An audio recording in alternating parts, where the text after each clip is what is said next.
Olivia, have you cleaned up the grass in the yard? I see it's overgrown, but there's no one to clean it up. It looks like a jungle out there. How can you stand living in such a mess? I haven't. Lately, morning sickness makes me feel tired and can't get out of bed, let alone clean the house. I'm sorry, but I'm not feeling well enough to do any gardening right now. I'm sick of your excuses. You make excuses for your laziness. You are the daughter-in-law, the wife, not the queen in this house. You can't even do something as simple as clearing the grass? Do you really know what it means to be a housewife? You have to take care of the house and make it look presentable. You can't just neglect your duties and expect someone else to do them for you. Of course, I believe I am completing my household chores to the best of my ability. Unfortunately, my body hasn't been able to keep up, and that forces me to rest quite often. I hope you can understand and be patient with me. There's no way that's true! You're just using being pregnant as an excuse to be lazy and put off your wifely duties. Do you really think it's okay for you to be such a sloth? You should be ashamed of yourself. There is no way. I believe that I am working as hard as I can and trying to do as much as possible. But sometimes, I just can't help feeling sick and weak. It's not like I want to be this way. It's just how my body reacts to being pregnant. I heard from Darius that you've been slacking in making him meals, and the quality of his food is also dropping. To think we allowed such a miserable specimen of a wife to marry into our family. We are this close to completely giving up on a lost cause such as you.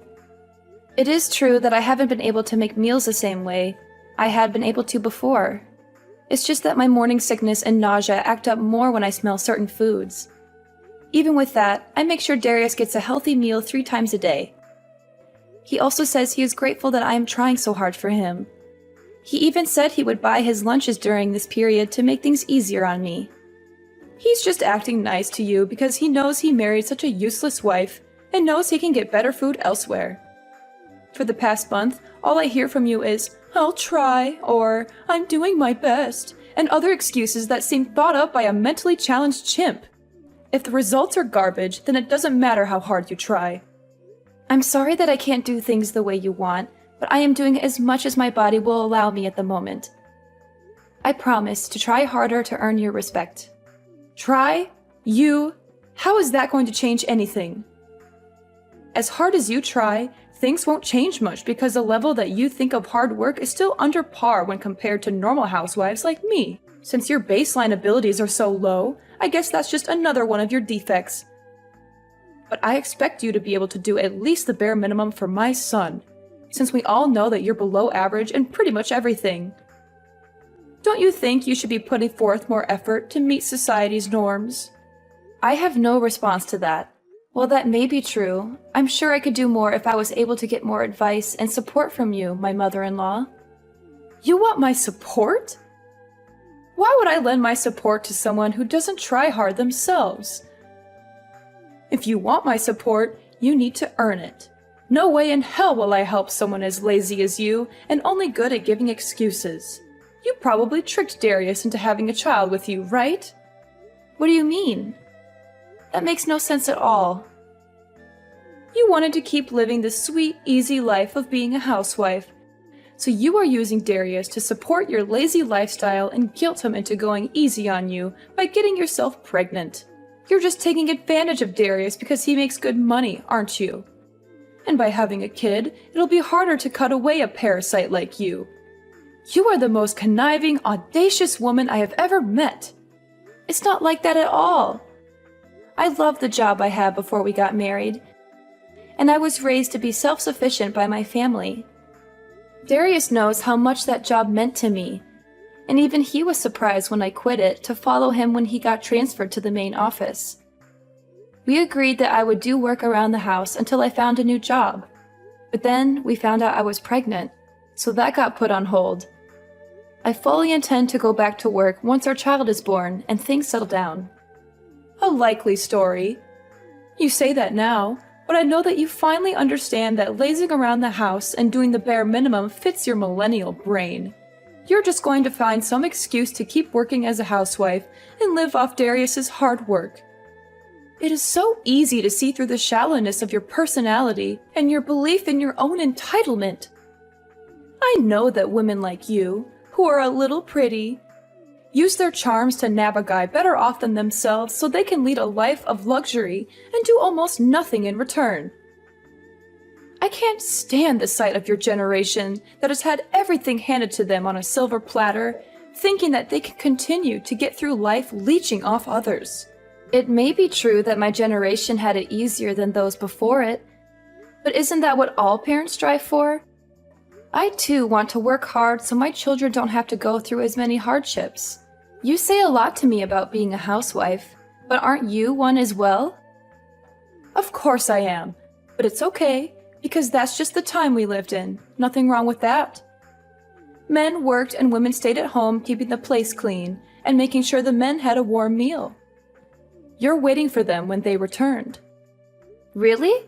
My parents both worked full-time, and so did the parents of almost all the people I grew up around. That just shows the difference between our white-collar world and your blue-collar existence. Nothing to be ashamed about. Well, if I had a daughter like you, I would be pretty embarrassed by how you turned out. I don't think that has anything to do with it. Stop changing the course of this conversation. Do you understand what it means to be a part of this family? Once you took our name, certain responsibilities also came along with it. With that being said, for the next family reunion next month, you don't expect to be treated differently just because you're pregnant, do you? There are going to be a lot of people there, so don't embarrass me by not doing your fair share of the work. I expect you to work doubly hard to show that you are a good fit for our family. I will help out as much as my body will allow me to. By then, my morning sickness should have abated for the most part. I hope you understand your position here. You are going to be allowed to visit your in-laws' house, so you had better show up prepared. You know what that means, right? Don't come empty-handed. Of course, we always bring a gift of gratitude when we visit. I always try to choose something that best suits the occasion that we meet under. Then instead of the cheap crap you usually bring around, why don't you dig a little deeper and bring something that might actually make me happy? I try to choose something different every visit, but I just can't figure out what your preferences are. If you could please let me know what you would like to see us bring. Seriously? This is how your generation handles things? Are you so insensitive and bad-mannered that you have to ask such things? In my day, such questions were unthinkable. It pains me to see how uncultured people like you have become.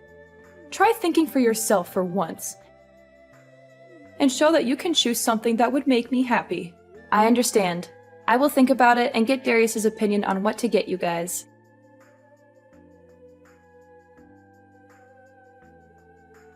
Hello, Olivia. Do you have a little time to talk? There's something that's been bothering me, and I wanted to clear it up with you. Hi, Dad. It's good to hear from you again. You're always busy with work. How's everything with you? Are you doing well? Pretty good. Well, are you free? I have something to ask you. It's kind of personal, so I hope you don't mind. Yeah, of course. What can I do for you? Recently, Nate has been in a really bad mood. Unstable, really. I'm not sure if it's because of menopause or some other reason. But all she does is complain constantly. I know it's rude of me to contact you directly about it, but she is always talking poorly of you, and it is worrying me mightily. She says things that don't make sense and don't match what I know about you. Thank you for coming to me directly with this. If there is something that I am doing wrong, I will fix it. Could you please let me know what she's unhappy about? Maybe there's some misunderstanding or miscommunication that we can clear up. Well, ever since Darius first introduced you to us, I have known you as a humble and hardworking individual. So I'm not swallowing everything my wife says as the gospel truth. So if anything I say is not true, I want you to let me know. Just hearing you say that makes me feel safer and happy. Thank you for trusting me. You're a good father-in-law and a good friend. Okay, so for example, is it true that since you quit your old job and got pregnant, you've been blowing through Darius's savings? What? That's impossible! We've been making do with the income Darius brings in every month and haven't had to resort to either of our savings yet. Darius gave me full access to all his accounts so I could get things ready for our baby or make things easier for me while I'm pregnant. But I feel that the money should be saved for something else if we can get by with what he is making already. I see. So Nate is lying to me again. It's hard for me to say it, but that seems to be the case. Also, since I'm at home resting most of the time, I don't really have a reason to spend much money at all. There is no reason at all for me to dip into Darius's savings. That makes sense. According to Nate, ever since you got pregnant, your personality has shifted and you've been buying expensive brand products to relieve the stress you feel from the pregnancy. And because of that, your relationship with Darius is becoming strained. I'm shocked to hear this, not only because it's not true, but also because it doesn't even sound real. Why would she believe something like that? Darius and I are very happy together, and we're looking forward to welcoming our baby into the world. We don't need any expensive things to make us happy.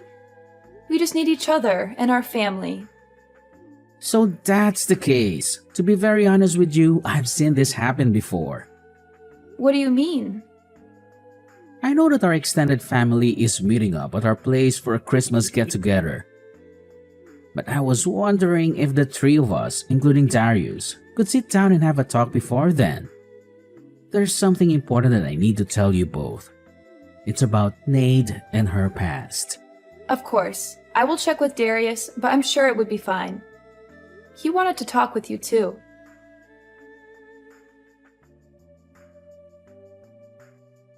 Haha, Olivia, your face was priceless.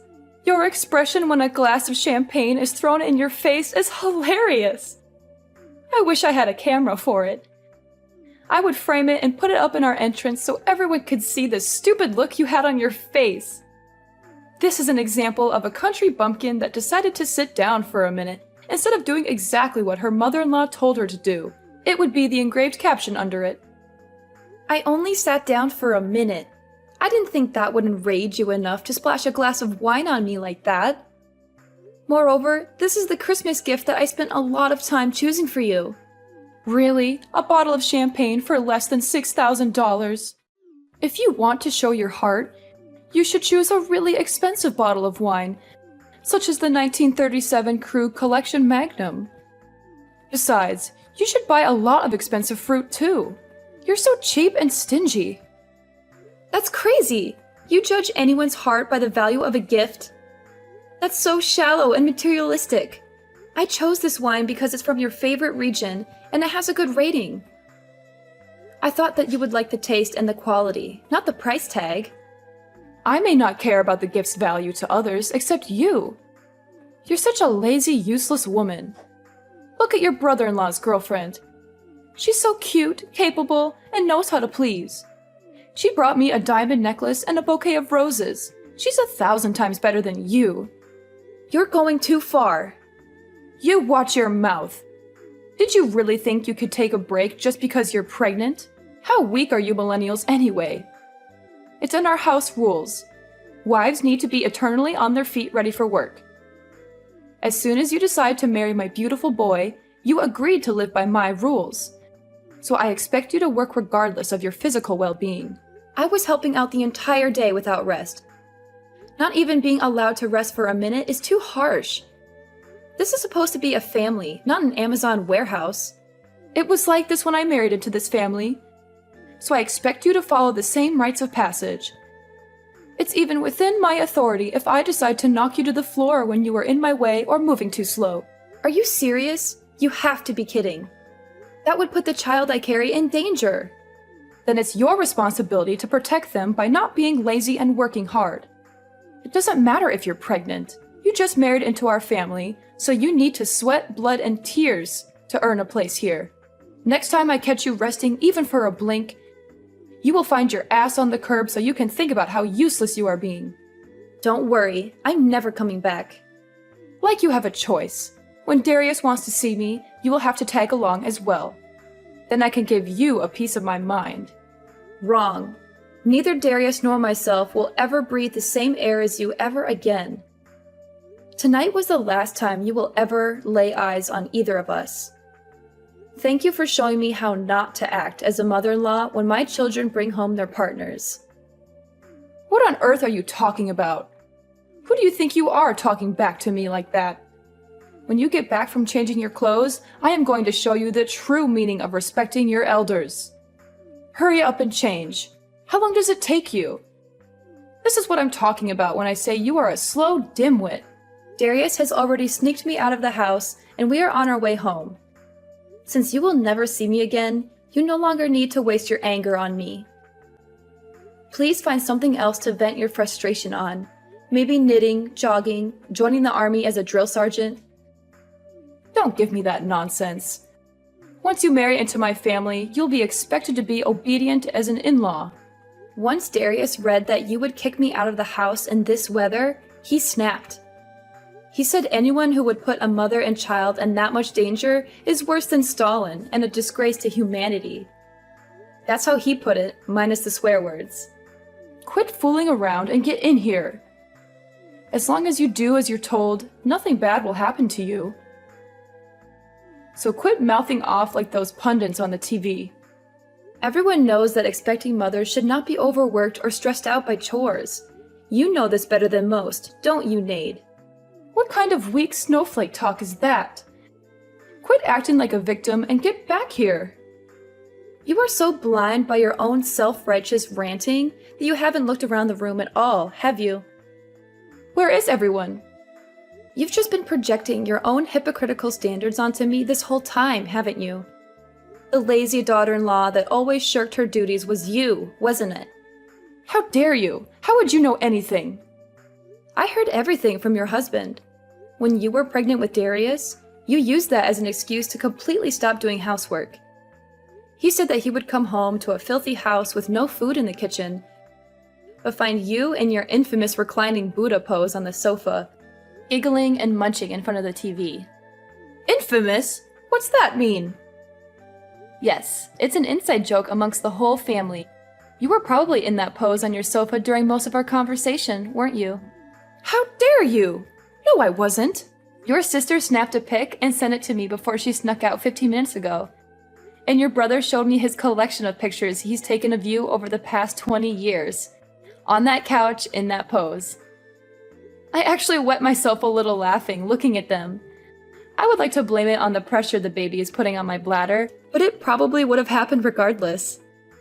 Lies! Horrible lies! Back to the main point. When you were pregnant, you used that as a shield to avoid doing any chores, even when you felt fine. In fact, you always boasted that you never once experienced morning sickness to your friends after Darius was born. You went on shopping sprees with his credit cards, claiming that it was the only way to relieve the stress you felt from the pregnancy. Whenever someone confronted you about your behavior, you would go into hysterics and enter drama queen mode. I don't know what Ryan told you, but it's obvious that those are all lies. He's just trying to make me look bad. I even heard similar stories from his siblings, cousins, nieces, and nephews. With so many corroborating stories, it's difficult to believe your claims that they are all lies. They all said the same thing. That you were always rude, lazy, and selfish. That you never helped out with anything, and always expected to be treated like royalty. That you made everyone's life miserable with your constant demands and complaints. How could you? Why would you stick your nose so deep into our family's affairs? You're just an outsider who married into this family. You should be grateful that I even let you stay here and not cause any trouble. There is no reason for Father to lie. In fact, these stories only make him look bad for letting you walk all over his family name. There really was no need for me to talk to so many other family members. But once they heard that I was looking for more evidence, they began contacting me instead. Ryan telling me his story had the effect of that little Dutch boy taking his finger out of the hole in the dike. There's even a group chat full of family members trading stories about you named A Compendium of Caligula, Nade's Chronicles. You can credit that clever alliteration to Darius. This is the most humiliating thing I've ever heard. How dare they talk about me like that behind my back? They are all liars and traitors. Oh, it gets worse. Your brother made an internet forum of the same name and it blew up. A what? It's better if you stay clueless about that one. Trust me, you don't want to know what people are saying about you online. How could you do something so terrible to me after all I've done for you? Me? I just asked questions if my treatment at your hands was par for the course in this family, and obviously it wasn't. How dare you put me on the spot like this? So what if it's true? What are you going to do about it? I'm not going to do anything. The bear incident that you so enjoyed inducing seems to be the straw that broke the camel's back. Ryan has had enough and intends to cut you off completely. What do you mean? Where is he? He's in the passenger side next to Darius. Why did you take him with you? What are you going to do to him? Whoa, stop jumping to conclusions. We didn't take anyone. He wanted to come with us because he was sickened by what you did tonight. He was in tears and on his knees begging us for forgiveness, even though he did nothing wrong. Why does he have to apologize? You're the one who was being lazy. You were the one loafing around her entire life. Ryan? No way. Yes way. He decided to reply to that after reading it. Tell Ryan to stop coddling you and get back where he belongs. It seems that you are always the abnormal one. His parents disliked you from the beginning, but he stuck by you out of duty and the hope that you would become a better person. That's not true. They loved me like their own daughter. I was the best daughter-in-law they could have ever asked for. You'd never brought gifts. You entered their house without greeting them. You acted like you owned everything. You disappeared into the bathroom whenever it came time to clean up during family get-togethers. You talked down to everyone like it was your right because you married the eldest son. And the most hypocritical thing of all is that you used your pregnancy as a get-out-of-jail-free card to avoid helping out during the family's Christmas party. How did your ears not burst into flames of embarrassment, telling me to do all the things you refused to do? That's not exactly the way I remember things. Maybe it's possible something like that may or may not have occurred in such a way at one point in time. If viewed from a certain way in a specific context, you could have made a fortune as some politician's speechwriter. You, even bald-faced, lied to me that you were treated the same way you were treating me. Ryan's family was nothing but accommodating to your selfish outbursts and diva-like outlandish actions. Then you had the gall to force all your work onto your son's pregnant wife. You never lifted a finger to help with anything, but you always complained about everything. Well, I'm not young anymore, so it's only right that a younger person works harder than an older person. It's the natural order of things. You should respect your elders and do as they say. You are only 45. My mother and aunt are in their 50s, and they still work full-time jobs in addition to doing house chores. They never ask for anything in return, but they always give generously to others. They are the true examples of respectable elders, not you. I think I have arthritis and cataracts, so it's dangerous for me to work too much. I need to rest and take care of my health. Well, new excuses. I've heard enough. I am tired of your bullying. Darius and Ryan are done with your indolent and reckless behaviors. So before you can harm me or the life I carry within me, we will leave your life. Wait, what do you mean by that? Speak more clearly. Come back here and say that to my face, you coward. I already said that I will never share the same building with you again. Darius and Father won't allow me, and I don't want to. None of us want anything to do with you anymore. Ryan will return in time, but when he does, it will be to make sure you leave his house. What? Why do I have to leave my own house? He's done with your erratic, hypocritical outbursts.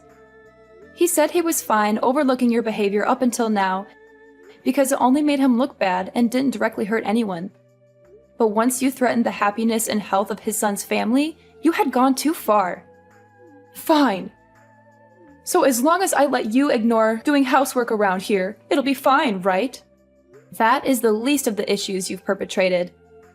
Dumping drinks on a pregnant woman and kicking her out in the winter cold are actions of a psychopath that are unacceptable in any society. Ryan says you need to look back on your actions and live with the consequences. Okay, I get it. Tell him to stop blowing this out of proportion and come back here so we can talk things out amicably. He's reading these messages himself, and he says he has nothing more to say to you. He wants you out of our lives before you can hurt his grandchild. Fine, I apologize. Tell him to forgive me and come back home. Your narcissism really has no bounds, does it? You really don't see the double standards you set for yourself and other people, do you? What are you talking about? I treat people the way they deserve to be treated, and expect people to respect me the way I deserve to be respected. It's only fair. This is the self-centered behavior everyone is talking about. I have decided that in order to protect my child from your bad influence, he will never see the face of his future grandmother. Darius says that you will never see him again as well. He says that this is the wisest decision we can make to keep our new family safe from you. Your conceited, egomaniacal actions up until this day have led to this outcome. You've had an easy ride up until now, so it is high time that you learn how to work for your living.